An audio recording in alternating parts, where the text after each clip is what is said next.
Tema de hoje: o fim da lição de casa? Educação, aprendizado e o uso da inteligência artificial. Olá, sejam todos muito bem-vindos.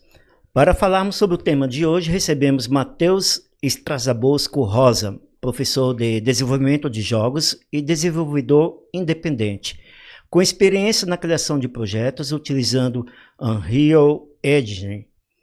Atua tanto no ensino quanto no desenvolvimento prático de jogos, com foco em programação visual, design de sistemas e prototipagem.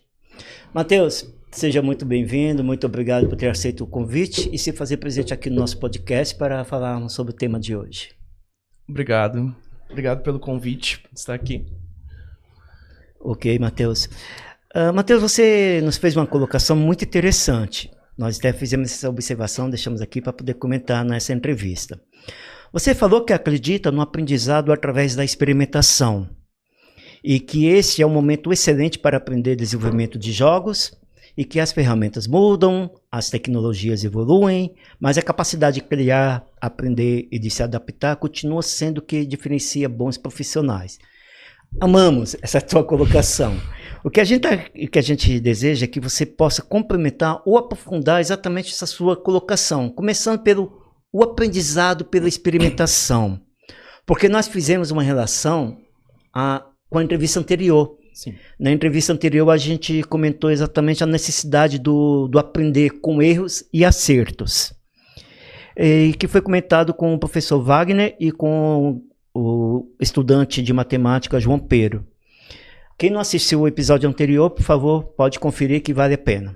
Então, sobre o aprendizado de experimentação, pela experimentação, perdão, o que você tem aí para aprofundar? Bom, primeiro eu acho ótimo que já a gente faz um gancho pro episódio passado. Acho que essa realmente é a principal questão, assim, a gente sempre vai aprender através de erros e acertos. A gente precisa experimentar, a gente precisa ter espaço para poder errar. Eu sempre utilizo disso, eu sempre busco trazer isso para a sala de aula, trazer isso para os alunos e deixar bem claro para eles. Esse aqui é um espaço onde vocês podem errar, é o espaço onde vocês estão aprendendo. Se vocês não errarem, vocês não vão aprender. Porque é aquela questão sempre que chegam os alunos com tudo certo de uma vez, você fica na dúvida, será que ele realmente aprendeu? Será que ele não está só copiando? Né? Eu acho que a gente relacionando isso agora com o nosso tema, com essas questões que a gente está vivendo hoje da tecnologia, tudo a gente pode pesquisar, tudo a gente pode utilizar alguma ferramenta, alguma automação e a gente pode utilizar a inteligência artificial. E aí entra a questão, será que veio pronto? Será que só copiaram, né? A gente sempre teve essa questão de, será que só copiamos e colamos de uma pesquisa? Não, eu sei que a gente está tentando e está aprendendo e está evoluindo, vendo, analisando esses erros. Então, experimentação é sempre a parte mais importante, tem que dar o tempo para ele acontecer, para ele fazer, para ele errar e acertar, e a gente vê essa diferença. Excelente. E sobre o momento de aprender desenvolvimento de jogos, por que você definiu que esse é o momento excelente? Eu acho que esse é o momento perfeito, eu acho que esse é um momento excelente porque a gente está numa era de tecnologia muito grande, a gente tem muitas tecnologias que ajudam muito a gente a aprender, ajudam muito a gente a evoluir, que antes a gente não tinha. Antes, desenvolver jogos era um negócio muito complexo, era um negócio muito complicado, que, sinceramente, era uma área que não era para qualquer um. Quando eu comecei a estudar, quando eu entrei na faculdade, eu comecei a fazer jogos, a realidade é que a própria faculdade de jogos, na época, não era uma faculdade de jogos. Era, na verdade, uma faculdade de engenharia de software disfarçada com o título de jogo. E o público que desenvolvia isso era realmente esse público. Você ia ver, eram todos formados em programação, engenharia de software, engenharia de sistemas, mas eles queriam entrar para a área mais criativa e construir jogos. Então era sempre esse público. Hoje não. Hoje as ferramentas que a gente tem à disposição já facilitam muito mais a coisa. Você não precisa ser um especialista profundo só na questão de programação, a gente tem ferramentas que conseguem ultrapassar essa barreira para a área de quem quer desenvolver na parte mais criativa. Quem quer trabalhar com uma modelagem 3D não precisa ser um conhecedor tão profundo de uma parte mais relacionada à programação, então ele pode se focar naquilo que ele quer. Quem quer trabalhar com a arte 2D, quem quer trabalhar com os efeitos, com as animações, tem espaço para isso, sem precisar ter o conhecimento que os outros têm. Então a gente começa a se enquadrar mais numa área onde a gente abriu espaço com ferramenta para englobar gente de todos os aspectos e não só um grupo específico de pessoas com um único tipo de mentalidade. Então hoje a gente tem esse espaço para todas as pessoas poderem iniciar e começar a aprender. E as melhores ferramentas também, né? Como eu disse, eu deixei na descrição, a gente está utilizando, por exemplo, o Unreal Engine, que é uma engine que a gente tem hoje em dia, que antes, né, no passado a gente não tinha, as pessoas faziam tudo que a gente chamava de script na mão, e era muito mais complicado. A base de aprendizado, né, que a gente chama o piso de aprendizado, era extremamente alto para quem queria começar e não conseguia. Mas hoje em dia, com as engines que a gente tem um piso de aprendizagem muito menor, que facilita muito mais a entrada. Então, quem está começando consegue começar mesmo vindo do zero, mesmo não tendo tanto conhecimento assim com máquina, com a lógica, e consegue começar e avançar para chegar nas partes mais avançadas que antes a gente não tinha essa possibilidade. Excelente. E sobre os diferenciais de bons profissionais, seria interessante enfatizar isso, principalmente para aqueles que pretendem entrar nessa carreira de desenvolvimento de jogos, né? Quais são exatamente o que diferencia os bons profissionais? Diferenciar os bons profissionais na carreira de jogos é sempre uma pergunta um pouco complexa, um pouco mais abrangente. Por ser uma carreira onde a gente tem muitas áreas, muitos tipos de conhecimentos, muitas ferramentas, fica até um pouco complicado a gente tem muita abertura, pelo menos, né, para conversar sobre o que é que diferencia cada um. Mas eu sempre acredito, e sempre, pelo que eu vejo também das pessoas que estão há mais tempo no mercado, uma discussão que a gente sempre tem é aprender ferramenta, a gente aprende. O diferencial do mercado que a gente tem são experiências únicas, são experiências de vida. É uma coisa que muita gente acha que é super mecânico, que tudo tem que ser extremamente mecânico, extremamente voltado à técnica de ferramenta. E não é bem assim. Essa semana mesmo eu tive que dar uma palestra praticamente para uma turma minha, porque era uma questão que a gente estava era uma turma de profissionais e eles já eram formados naquilo que era o relatório relacionado à nossa aula. E eu falei, não, eu vou trazer para vocês então um conteúdo diferenciado. A gente vai conversar sobre as motivações daquilo que traz jogadores, daquilo que prende alguém, que é o que traz o diferencial na carreira de jogos. Então o diferencial é quem consegue capturar aquela pessoa que joga, capturar a pessoa que está interessada e manter o interesse dela, e o interesse é 100% emocional, não é técnico. Então a gente não precisa ser tecnicamente tão profundo com tudo, mesmo porque se a gente olhar para o mercado hoje e olhar para os grandes jogos que são populares, eles não são tecnicamente tão fortes assim, nem todos são tecnicamente tão profundos. Então a gente tem muitos jogos que são muito mais voltados ao nosso lado expressivo, que capturam o ser humano que está ali atrás, em vez de ser simplesmente um profissional que se aprofunda demais na tecnologia. Muito interessante, Matheus, essa tua colocação. Que bom que você já começou abrindo o nosso podcast com essa colocação tua, que com certeza vai colocar uma pulga atrás da orelha de muita gente. Sim. Bom, a tradicional cena do estudante sentado à mesa, cercado de cadernos e livros para cumprir os deveres escolares da semana, está passando por uma transformação irreversível, isso é fato.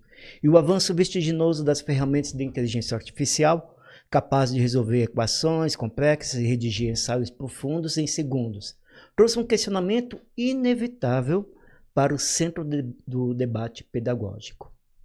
Ou seja, estaria a lição de casa com os dias contados?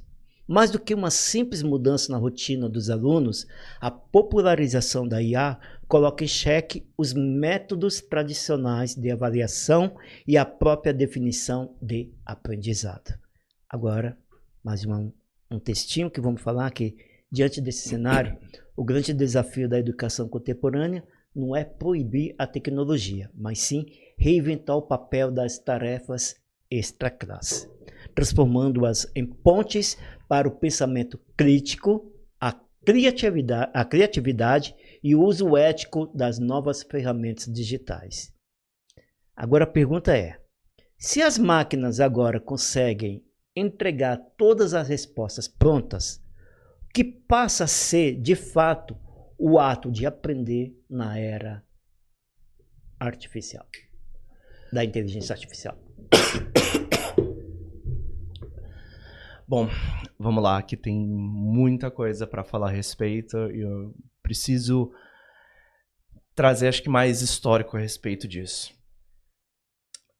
Bom, a gente está vivendo numa era de tecnologia muito avançada e nós estamos vivendo numa era onde as coisas estão sendo forçadas a mudar. Eu sempre tive uma crítica pessoal com o sistema de ensino que a gente tem. Aquele padrão de a gente senta um monte de alunos numa sala, o professor fala, eles escutam e no fim das contas eles decoram. Eles decoram. Esse é o padrão que a gente vê na escola. O aluno senta, escuta o professor e decora. E ele aprende a fazer o quê? Ele aprende a dar a resposta que o professor quer ouvir. Isso é decorar. Isso não é aprender a pensar. Então a gente está entrando numa era onde só decorar não basta, porque a IA decora. A IA decora e decora muito melhor, e responde muito mais rápido, e lembra de muito mais coisa. Não tem como competir. A nossa memória é falha, a da inteligência artificial não. Não tanto quanto a nossa. Então, eu sempre tive uma crítica com esse sistema de ensino, que é um sistema de ensino que já está muito ultrapassado. Esse sistema de ensino surgiu provavelmente lá para a época da Revolução Industrial, sabe? Onde as pessoas sentam e repetem coisas, realmente uma indústria de ações repetitivas, que é como as coisas funcionavam antes. As coisas não funcionam mais assim, e eu sempre penso que, estranhamente, a resposta para a gente olhar para esse futuro está em olhar para o passado, está em olhar para antes dessa época, e como as coisas eram antes. E antes, se a gente observar, ler, por exemplo, a respeito de como eram as dinâmicas de ensino, por exemplo, em civilizações mais antigas, como na antiga Roma, Grécia, quando a gente tinha grandes filósofos ou algo do tipo, eu sempre gostei de ver sobre a história deles, a dinâmica era diferente. A dinâmica geralmente era um mestre conversando com os alunos. Ele não sentava na frente e era uma autoridade absoluta que passava a informação e dizia, olha, essa é a verdade absoluta. Não. Ele questionava e fazia eles pensarem. O segredo não é fazer eles pensar, não é fazer eles responderem, é fazer eles questionarem. E aí que entra a questão que a gente entra com a tecnologia e com a inteligência artificial. Porque eu não me importo tanto, não tenho tantas barreiras a respeito disso. A tecnologia e inteligência artificial é só mais uma ferramenta de automação surgindo no mundo. Quando a calculadora surgiu, as pessoas começaram a pensar, ninguém mais vai aprender matemática. E a gente está aí aprendendo matemática. A gente continua aprendendo e continua tendo profissionais. A gente só aprendeu a utilizar a ferramenta para acelerar o processo. A inteligência artificial é a mesma coisa. A diferença é que na inteligência artificial, em vez de você decorar a resposta, você entende a pergunta. E aí que está a sacada. Quem responde melhor com a inteligência artificial? Quem utiliza melhor de forma mais saudável a inteligência artificial? Quem sabe perguntar para ela aonde precisa chegar. Porque, querendo ou não, essa é a resposta... É uma realidade que a gente vive na maior parte das áreas, na maior parte das carreiras, não só em questão de criação de jogos. A maior parte das carreiras é assim, você não precisa, de fato, decorar todos os detalhes das coisas. Eu não preciso, de fato, lembrar o processo completo 100% das coisas. Eu preciso saber o caminho, eu preciso saber a direção, eu preciso saber os termos, as nomenclaturas, porque isso é muito frequente. Mesmo para quem está aqui, quem está em um determinado momento fala, opa, a memória falha, de novo, a memória falhando, mas eu me lembro o caminho, eu me lembro qual é o termo, você pesquisa, você acha rápido. Se não me engano, acho que Einstein tinha uma frase a respeito disso, de que a pessoa mais inteligente geralmente é a pessoa que sabe pesquisar, não a pessoa que decora a resposta. Entende?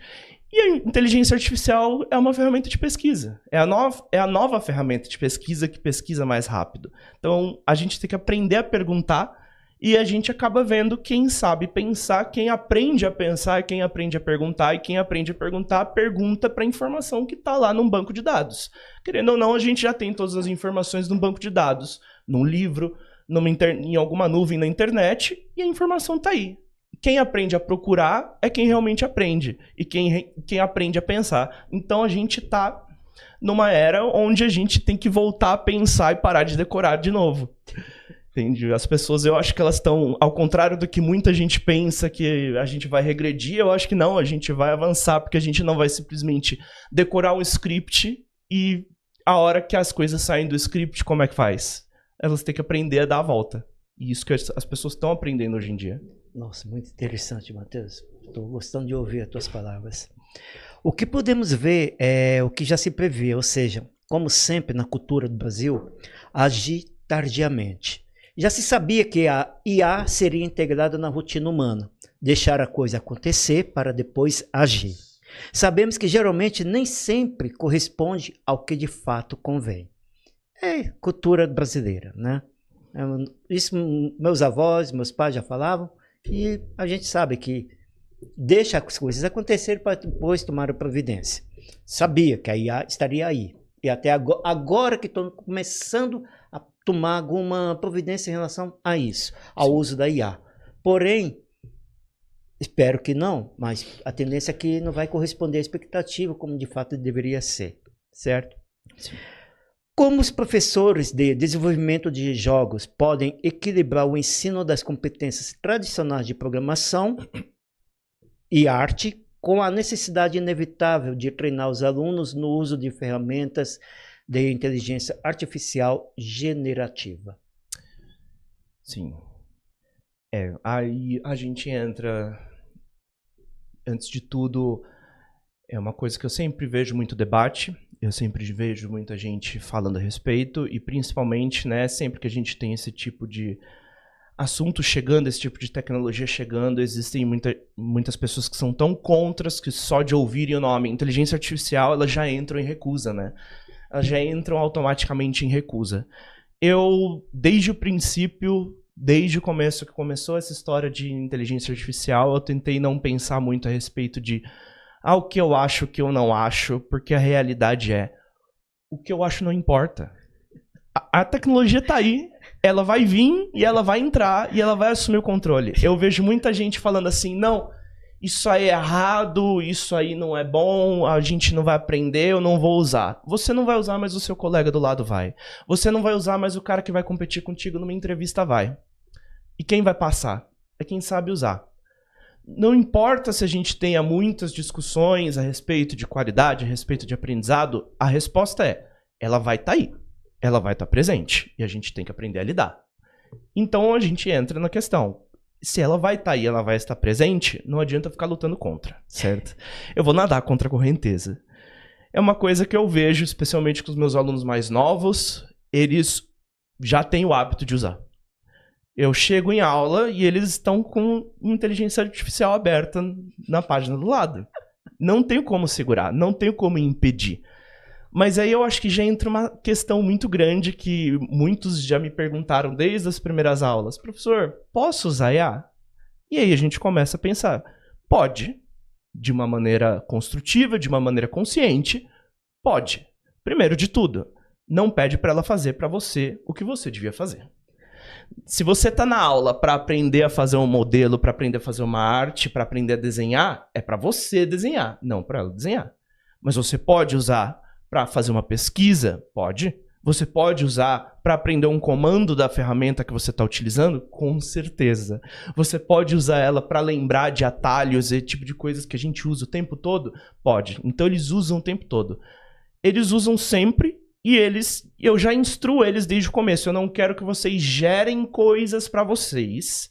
Vocês podem trabalhar suas ideias, trabalhar suas pesquisas e usar como um reforço da memória de vocês para lembrar comandos, ferramentas, locais, interfaces e coisas do tipo que fazem parte da ferramenta e mudam o tempo todo. E o fato de eu nunca ter bloqueado eles de usar e nunca ter falado não, fez com que eles deixassem eu ver também.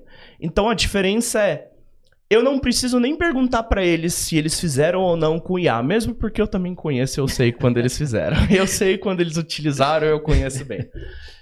Eu já bato o olho e eu já sei o que foi feito com IA e o que foi feito pela mão deles. Mas entra na questão de que, como eles usam dentro da sala de aula e eu nunca bloqueei, eu posso pedir para eles me mostrarem o que eles falaram com a inteligência artificial, qual prompt que eles inseriram, qual comando que eles inseriram e saber precisamente até onde vai a ideia deles e a mão deles e até onde vem o que está gerado. Porque a gente tem essa relação de transparência. Eu não deixo, eu não impeço eles de usarem, mas eles também não têm medo de me mostrar o que eles fizeram, o que eles usaram. Inclusive, muitas vezes eu acabo instruindo eles a fazer um uso mais saudável e fazer as perguntas melhores.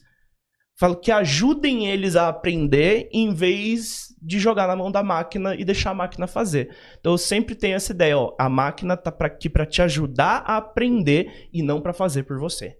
Afinal de contas, vocês estão aqui para aprender, né? Vocês não atravessaram a cidade para vir num curso para sentar aqui e botar a máquina para trabalhar no lugar de vocês. Se fosse assim, vocês ficavam em casa. Matheus, nossa, entrevista excelente, excelente. A pergunta que eu vou fazer agora é em relação ao mercado de trabalho. Considerando a IA como uma transformação inevitável, quais habilidades humanas exclusivas os estudantes de games devem cultivar para continuarem competitivos em um mercado profissional cada vez mais automatizado? Habilidades humanas exclusivas. O famoso soft skill. Soft skill. É o claro soft skill. Eu acho que até a palavra soft skill eu acredito que vai acabar mudando, porque o soft skill já não é mais tão soft. É mais uma necessidade do que realmente um diferencial. É difícil até escolher alguns, fazer uma escolha, porque são muitos. Mas eu acho que as principais questões giram em torno da percepção, giram em torno da emoção. Porque, querendo ou não, por mais que criação de jogos, pelo menos a gente utilize muitas ferramentas e tenha muito conhecimento técnico envolvido, a gente tem um aprofundamento muito grande, muito longo, né? Uma jornada muito longa de aprofundamento. Para aprender ferramenta, a gente precisa aprender emoção primeiro. Justamente sobre isso que eu estava falando com os alunos meus essa semana, essa palestra, essa discussão que eu tive que trazer para eles, era justamente sobre isso, como que a gente identifica as emoções e como é que a gente aprende a olhar para o nosso público-alvo e pensar o que é que prende eles. Porque o que prende eles é emocional. E a máquina não entende isso. A máquina não sente, a gente sente. Se a gente sente, a gente também entende, a gente comunica. Eu sempre falo, eu sempre vou repetir, eu acho que jogo é a última forma de arte, porque é onde a gente ousa juntar todas as outras artes. No jogo a gente tem a 2D, tem a arte 3D, tem a animação, tem o efeito, tem a música, tem a narrativa, tem a interpretação, tem a descrição de diálogo, tem tudo. A gente pode juntar todas as artes ali, todas no mesmo ambiente e criar. Se a gente está criando arte, a gente está falando de arte. Se a gente está falando de arte, a gente está falando de emoção. Então, é onde a gente não consegue substituir, porque a máquina não entende. A máquina não tem essa capacidade que a gente tem. Falo, você pode aprender a fazer um código, a máquina pode aprender a fazer um código. Você pode aprender a fazer algo específico que seja mais técnico e a máquina vai computar mais rápido do que você. Mas a máquina não sabe como trazer a emoção que você sabe trazer. Então, é aí que a gente encontra o diferencial. Quem é que sabe capturar essa essência de transmitir uma experiência humana para quem está vivendo ali, quem está jogando. Esse é o principal diferencial, na minha opinião. É quem consegue transmitir aquela experiência humana dentro de um jogo. Excelente, Matheus. Você já fez até um comentário a respeito dessa pergunta que vai ser realizada agora, mas é até bom que pelo menos você faz um complemento. Como os professores de desenvolvimento de jogos podem criar avaliações que impeçam o aluno de usar... Nossa, essa palavra é difícil. Impeçam o aluno de usar a IA como um atalho de pensamento, garantindo que ele realmente passe pelo processo de tentativa e erro necessário para construir o pensamento crítico. Você já deu uma pincelada, mas se você puder aprofundar... Essa palavra fica um pouco complicada. Impedir. Impedir é meio difícil. Impedir realmente é um pouco difícil. Mas é algo que eu acho que é uma das fórmulas de garantir que as coisas vão dar certo. Eu costumo passar de um por um, de aluno por aluno, e perguntar para eles é justamente a questão onde eu vejo um grande diferencial de como me ensinaram, como eu vi os professores quando eu aprendia e o que eu decidi fazer para lidar com a nossa situação atual. Porque quando eu aprendia, os professores iam ver se eu fiz certo. E agora, não adianta você ir ver se ele fez certo. A questão é você perguntar o que você tentou fazer aqui. Onde você está tentando chegar. E aí eles começam a elaborar e começam a dizer, eu estou tentando construir algo, estou tentando construir uma história, uma coisa assim, que passe, transmita tal coisa, ou que exiba tal coisa. E então, eles começam a explicar a ideia deles, e aí você começa a enxergar quem teve uma ideia, e quem simplesmente não faz ideia do que está fazendo e simplesmente quis trazer uma questão para a própria inteligência artificial. E aí, quando você começa a levantar essas questões, eles começam a pensar nas questões que eles precisam para chegar no local, para chegar no objetivo deles. E quando eles estão pensando na própria ideia de perguntar para a inteligência artificial qual é o caminho para chegar onde eles estão querendo chegar, geralmente eles já chegam. Eles já percebem qual que é o caminho antes de terminar de digitar uma prompt e começam a entender, pera, é aqui que eu tenho que chegar? É isso? É por esse caminho que eu tenho que seguir? Então, eu não preciso me preocupar tanto, porque eu jogo mais para perguntas, sabe? Eu faço eles se questionarem, em vez de tentar fazer eles trazerem uma resposta precisa. Mas porque não tem precisão quando a gente está falando de arte. Não existe uma resposta única, universal e objetiva. Muito interessante, Matheus. De que forma o ambiente de ensino pode treinar os estudantes para utilizar a inteligência artificial estritamente como um copiloto de desenvolvimento para debugar códigos ou gerar ideias básicas sem que eles percam autonomia de decisões criativas e lógicas no design do jogo? Perdão, acho que eu perdi um pouco. Pode repetir a pergunta, Sim. acho que eu perdi um pouco. A pergunta é assim: de que forma o ambiente de ensino pode treinar os estudantes para utilizar a inteligência artificial estritamente como um copiloto de desenvolvimento para debugar códigos ou gerar ideias básicas, sem que eles percam a autonomia de decisões criativas e lógicas no design do jogo? Inclusive, você já deu uma pincelada sobre isso. Sim, na verdade, sim, é mais para aprofundar mesmo. Sim, justamente, eu acho que são todos os tópicos que eu tô conversando aqui, tô acabando batendo neles, né? Exatamente. Justamente. Primeiro, não lutar contra a correnteza, não impedir, entender, aceitar, tá bom, ela vai fazer parte do processo, ela vai estar inserida. Ensinar a fazer as perguntas certas e não ensinar as respostas certas, mas ensinar a gente a pensar na pergunta, qual que é a pergunta que vai direcionar a gente. A gente não precisa ensinar qual que é o local que eles têm que chegar, a gente precisa ensinar qual é a direção que eles têm que seguir. A direção que eles têm que seguir, eles vão acabar encontrando o próprio caminho. Então tem que partir mais dessa ideia de que a gente vai encontrar o próprio caminho e de que a gente precisa só saber quais as perguntas para ir na nossa direção certa. E sempre ter a consciência de que é a gente que vai tomar a decisão final. Muita gente vai acabar utilizando, muita gente inevitavelmente vai acabar usando como arte, como algo que é gerado, né, pela inteligência artificial. E a gente ter consciência de que não vai ficar tão bom quanto algo onde realmente se tem uma maestria humana, porque o produto da inteligência artificial, ele é basicamente uma média de tudo aquilo que ela absorve do ser humano. Então nunca vai ser um produto excepcional. E querendo ou não, a gente vai acabar se focando no fato de que o que eu quero fazer, quais são os diferenciais dos meus focos principais. Vamos supor que eu estou fazendo um jogo onde a minha ideia central é trazer uma história de uma pessoa. Essa história dessa pessoa é o foco de tudo. Então ele precisa ser trabalhado com maestria, então ele precisa ser trabalhado com calma. As outras coisas que são secundárias a isso, talvez vão acabar caindo dentro do uso da inteligência artificial. E pode acontecer, e aí entra na questão, o quão relevante isso é dentro desse trabalho. Porque é um elemento só de preenchimento, é uma coisa que eu sempre falo para os meus alunos. Você se coloque no lugar de uma pessoa que está coordenando uma equipe. Você tem um modelador 3D fazendo o modelo do seu personagem principal. Ele é o centro da sua história. Ele é o núcleo de tudo aquilo que você está fazendo.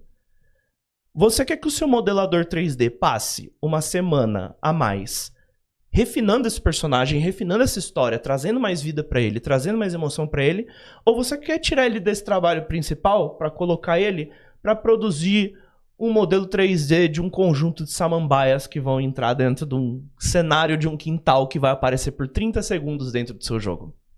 Será que é tão relevante assim? É a mesma discussão que eu vejo.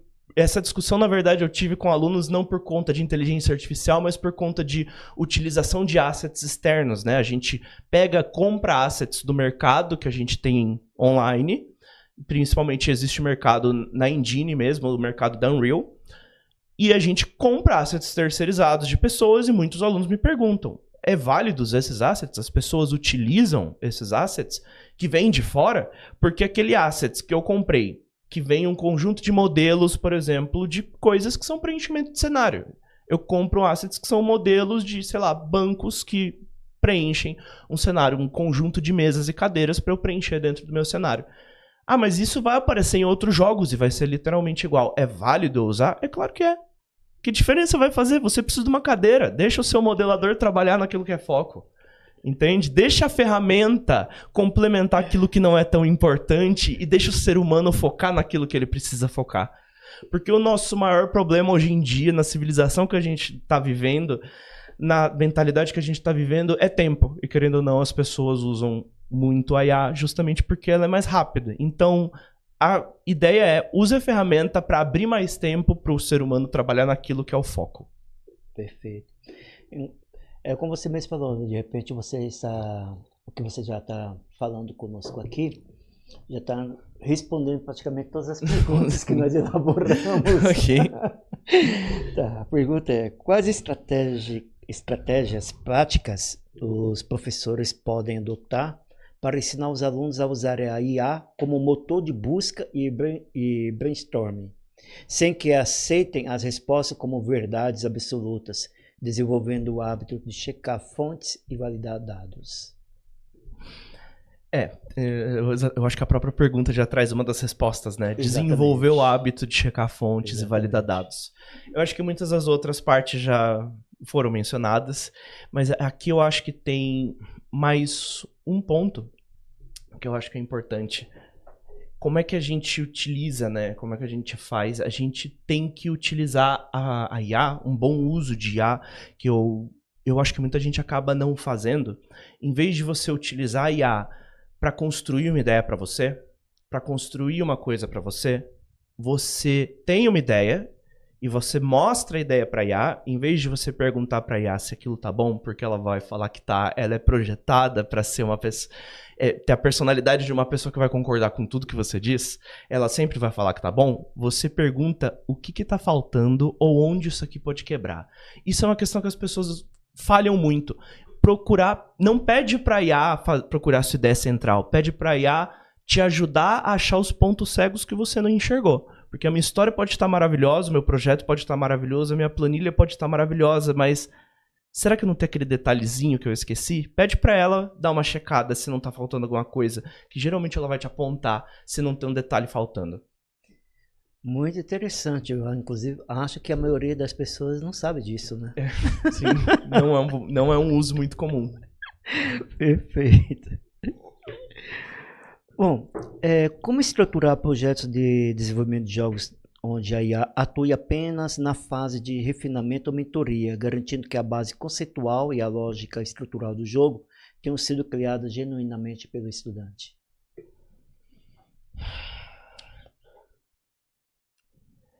Eu acho que talvez não seja nem muito uma questão da gente usar a IA só para o refinamento. Eu acho que talvez seja até o inverso.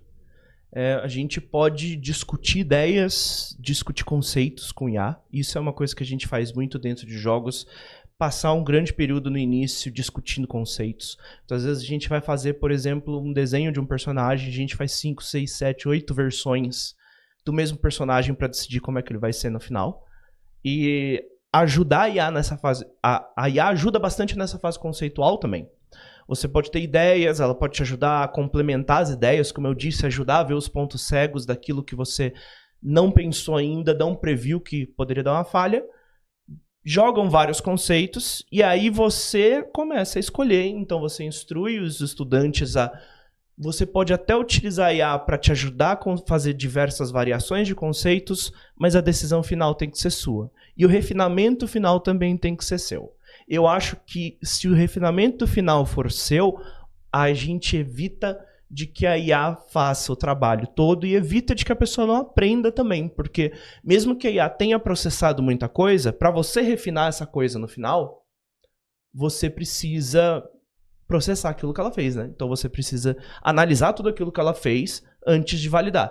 A IA é como se fosse, imagina que um estagiário super rápido, mas ele precisa de acompanhamento o tempo todo. Então você tem que estar sempre acompanhando e sempre validar antes, analisar tudo antes, não deixa ela responder por você. Avalia primeiro e aí muda aquilo que for necessário. Perfeito. Matheus, olhando para o futuro, o fim da lição de casa tradicional representa o fim do esforço individual ou o nascimento de uma educação muito mais estimulante e personalizada? Personalizada. Eu acho que a palavra certa é personalizada. Isso é outra falha das instituições comuns de ensino. Né? O professor senta na frente de uma sala com 30, 40 alunos e fala uma coisa dentro de uma metodologia específica. Aquilo que eu ensino para você talvez não funcione para a pessoa que está do seu lado. E isso é uma coisa muito frequente que eu tenho visto, eu tenho pensado muito, eu tenho adaptado, eu fico pensando, cada turma da qual eu tenho que ministrar precisa de uma estratégia completamente diferente de ensino. E eu preciso adaptar a minha estratégia para os alunos diferentes, para as turmas diferentes, para personalidades diferentes. Tem turmas em que eu tenho que chegar e passar um passo e deixar eles fazerem, e eles vão acompanhando. São micropassos, né? Eu dou um micropasso, eles acompanham. Eu dou um micropasso, eles acompanham. Eu dou um micropasso, eles acompanham.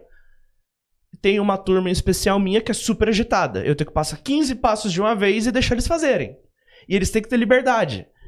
Então é muito mais personalizado. A IA ajuda também muito nisso, porque como cada usuário vai ter a sua própria prompt, cada usuário, a IA também ajuda a se adaptar, como os algoritmos que a gente tem em redes sociais, em plataformas como YouTube, como Instagram, como Facebook, tem algoritmos, o algoritmo vai se adaptando ao usuário, então a gente tem algo muito mais especializado para aquela pessoa. Então se aquela pessoa tem um ritmo diferente, ou um pensamento diferente, também ajuda a ser diferenciado para ele. E eu acho que isso vai ajudar bastante se a gente tomar os devidos cuidados e ir refinando bem. Perfeito, Matheus. A lição de casa, como conhecemos, está com os dias contados por causa da IA. Qual deve ser o primeiro passo prático que as escolas e as famílias precisam dar para se adaptar a essa nova realidade? Eu acho que é primeiro aquilo que eu já falei lá no começo, né? A gente começar a retornar para uma ideia de uma educação que mais pergunta do que responde, né? Que mais aprende a pensar do que decorar. E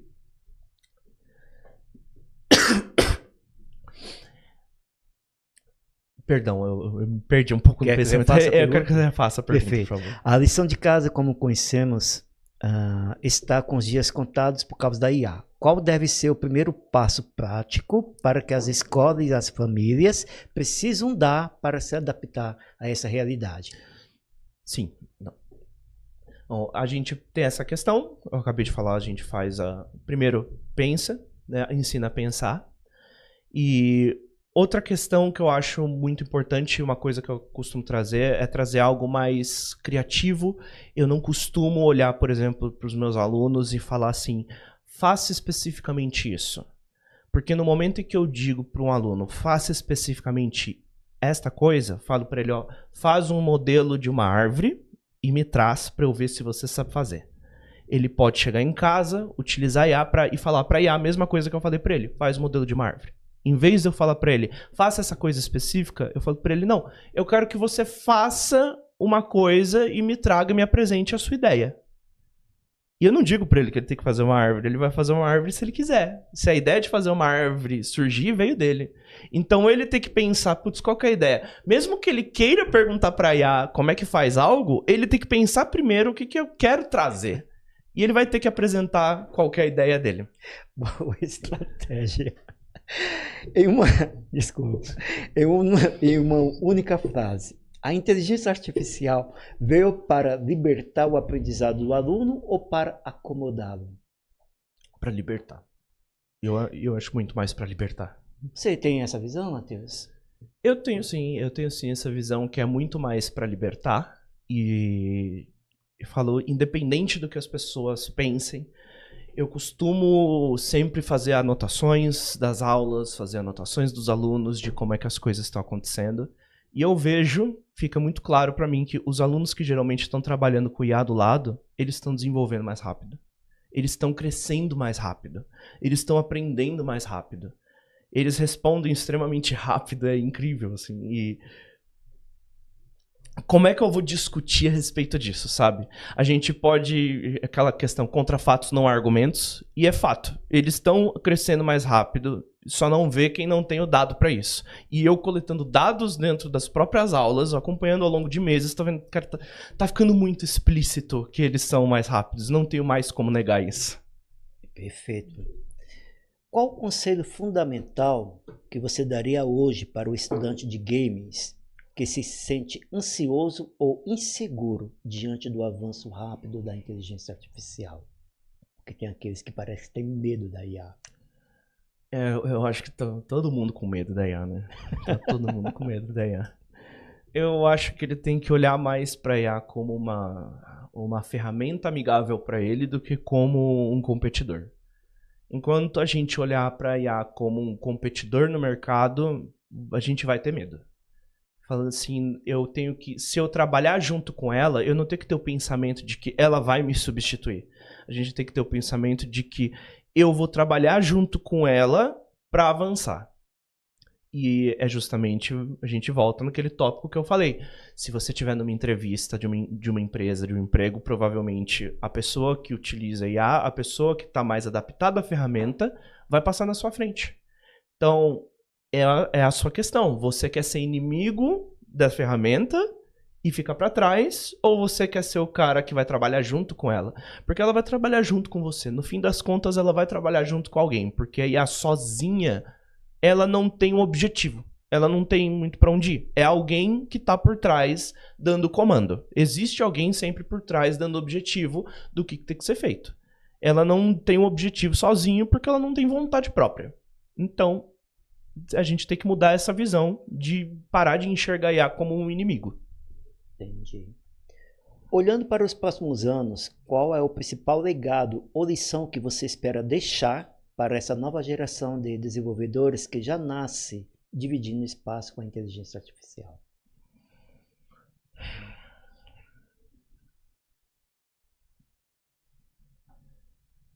Profunda pergunta. Essa foi. Que legado deixar? É uma boa questão. Que legado deixar? Eu acho que é realmente a gente retornar pro ser humano e falar, olha, antes da gente lembrar que está desenvolvendo uma coisa técnica, uma coisa que exige conhecimento técnico, a gente tem que lembrar que a gente está trabalhando com pessoas, para pessoas. Então, eu estou trabalhando numa equipe com outras pessoas para produzir um jogo que outras pessoas vão consumir. São pessoas fazendo trabalhos com outras pessoas. A IA está só do lado para dar uma assistência. Ela está ali do lado para dar uma assistência e ela pode colocar em dúvida o conhecimento técnico e o conhecimento ferramental das coisas, mas ela não consegue colocar em dúvida essa relação que a gente tem de trabalhar com as outras pessoas e trabalhar para outras pessoas. Então, querendo ou não, é sempre isso que vai acontecer. é o mesmo dilema de todas as ferramentas de automação, de todas as ferramentas que substituem a nossa memória. Eu me lembro quando eu era criança e minha mãe falou: é muito fácil agora, vocês têm toda a lista telefônica gravada no bolso de vocês não precisam lembrar o telefone de ninguém. E a minha questão foi: e para que eu preciso lembrar o telefone de alguém? Eu não preciso lembrar do número do seu telefone, eu preciso lembrar de você como pessoa para ligar pra você. Antes de eu lembrar do seu número de telefone, eu preciso lembrar que você existe e eu preciso querer falar com você. E é isso que importa. Se eu não tiver isso, eu falo, eu tenho o número do telefone, mas se eu não lembro da pessoa, eu também não lembro de checar.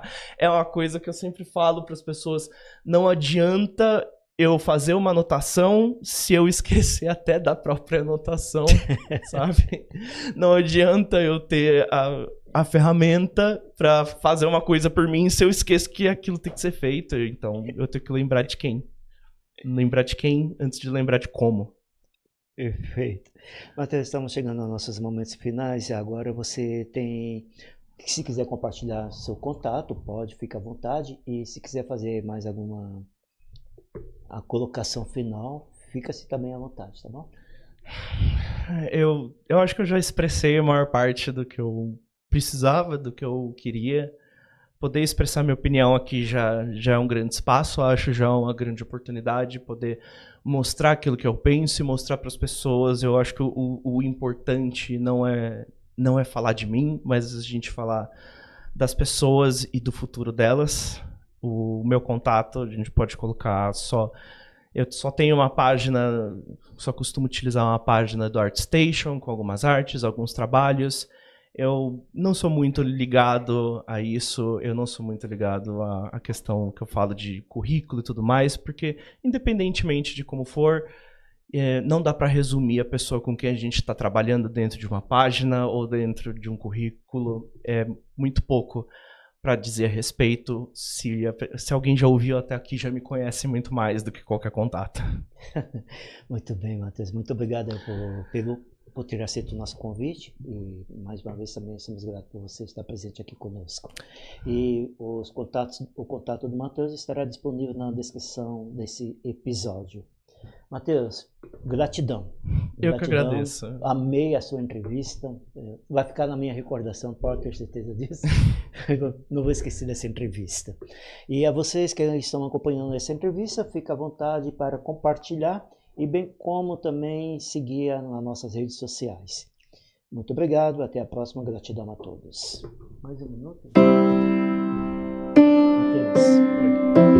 Matheus, simples.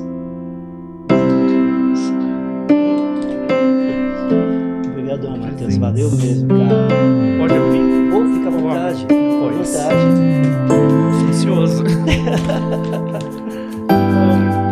Obrigado.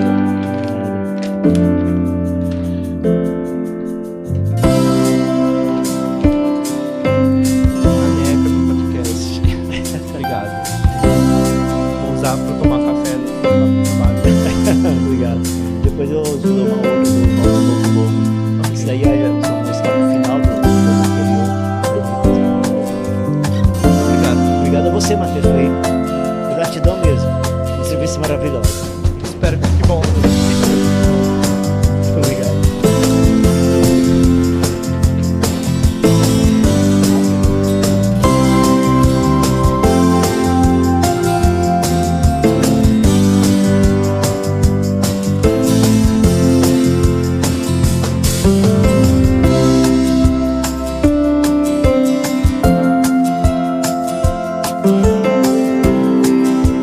No episódio anterior, entrevistamos Wagner Batista e João Pedro.